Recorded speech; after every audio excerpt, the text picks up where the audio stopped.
Bonjour à tous, c'est Simon Madio et je vous retrouve pour évoquer avec vous le The 5 de ce mardi du côté d'Auteuil, la butte Mortemart qui nous accueille donc pour un nouveau Z5 le prix Calabrais, un handicap disputé sur 3600 mètres et sur les haies, des femelles de 4 et 5 ans au départ. Le départ justement sera donné à 13h55, ça sera dans le quatrième rendez-vous du programme. On aborde donc cette course avec la candidature de notre favorite, le numéro 9, Parfum d'une Reine, une pensionnaire du Gomérienne qui a alterné le bon et le moins bon sur le steeple durant l'été, mais on sent que la discipline du steeple n'est pas forcément faite pour elle, en tout cas pour l'instant.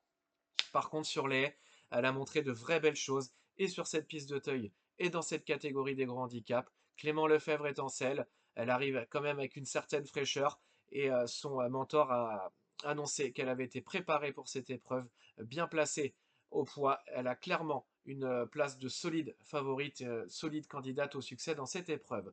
En deuxième position, on retrouvera le numéro 3, Bowling de Juillet, qui a fait de bonnes choses durant l'été sur le style de Clairefontaine, mais elle est également capable de bien faire sur les ailes, l'a montré en début de saison en terminant deuxième d'une des courses références, le prix Alain Grimaud sur ce parcours. Elle avait ensuite terminé troisième du prix d'Arles, une listed. Elle se retrouve bien placée, elle ne sera pas gênée par le probable assouplissement de la piste. Tout est réuni pour l'avoir joué un bon rôle, c'est une bonne base avant le coup, ce numéro 3, Bowling de Juillet.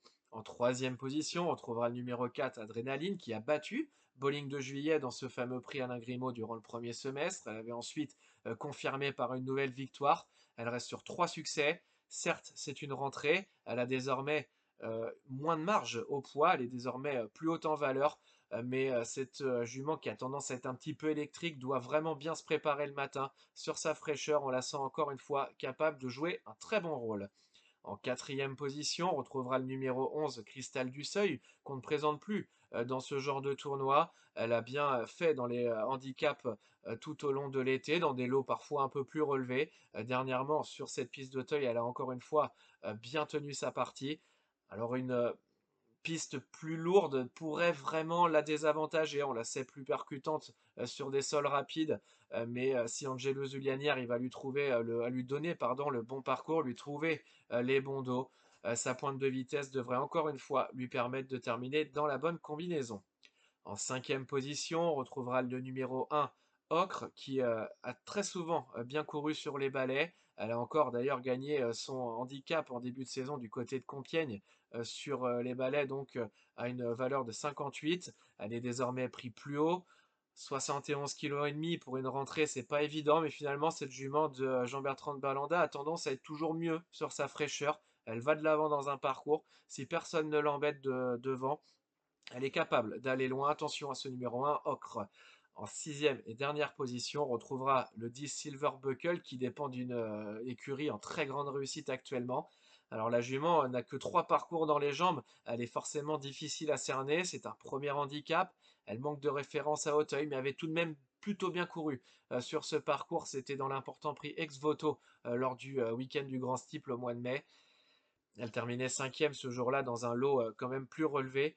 Sa valeur semble être compétitive. Félix de Gilles devrait en tirer la quintessence. Elle reste difficile à cerner, mais avec un bon parcours, une surprise de sa part n'est pas à exclure. On récapitule donc avec en favorite le numéro 9, Parfum d'une Reine. Notre bon point d'appui sera le numéro 3, Bowling de Juillet. On retrouvera ensuite le 4, Adrénaline, le 11, Cristal du Seuil, le numéro 1, Ocre, et le numéro 10, Silver Buckle, en chiffres 9, 3, 4, 11, As et 10.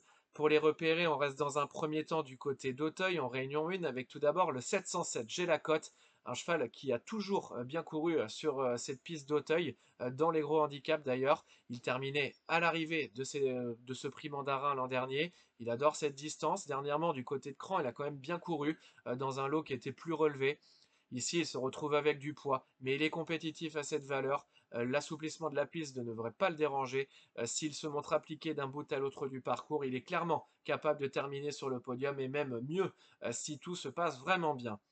On ira ensuite dans la suivante avec sur le numéro 8, Calibre, le 808 donc, départ de ce handicap à 16h15. Le pensionnaire de Sylvain Dehaze vient de faire une rentrée très correcte sur les haies. Il a terminé non placé, mais son, Son action pour finir était significative.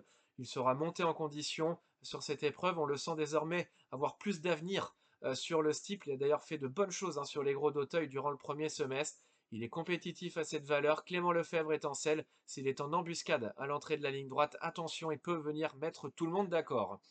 On ira ensuite du côté de la Réunion 4 à Vichy en plat avec le 311 Pat Zestev, le départ de ses handicaps à 18 h.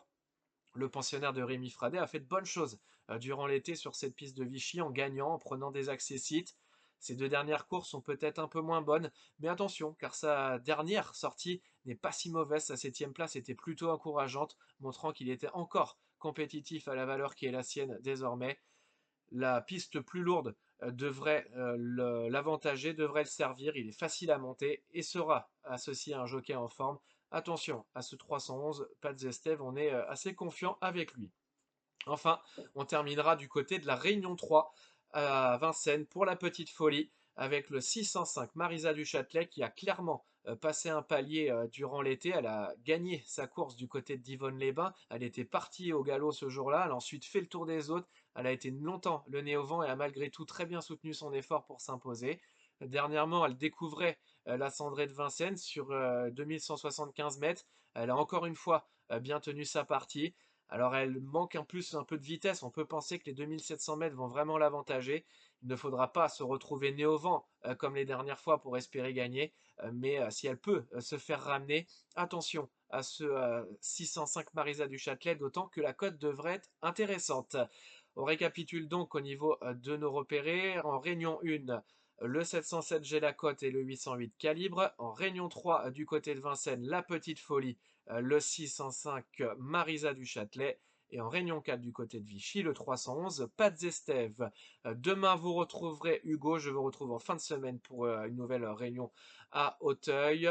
N'oubliez pas de vous abonner à la chaîne YouTube The Turf pour recevoir chaque jour nos pronostics en 6. N'oubliez pas non plus de télécharger l'application qui vous donnera toutes les informations utiles pour vos jeux. N'oubliez pas que le jeu doit rester responsable. Vous retrouverez toutes les mentions légales en bas de votre écran. Il ne me reste plus qu'à vous souhaiter une bonne soirée et vous dire qu'avec The Turf, ça va aller.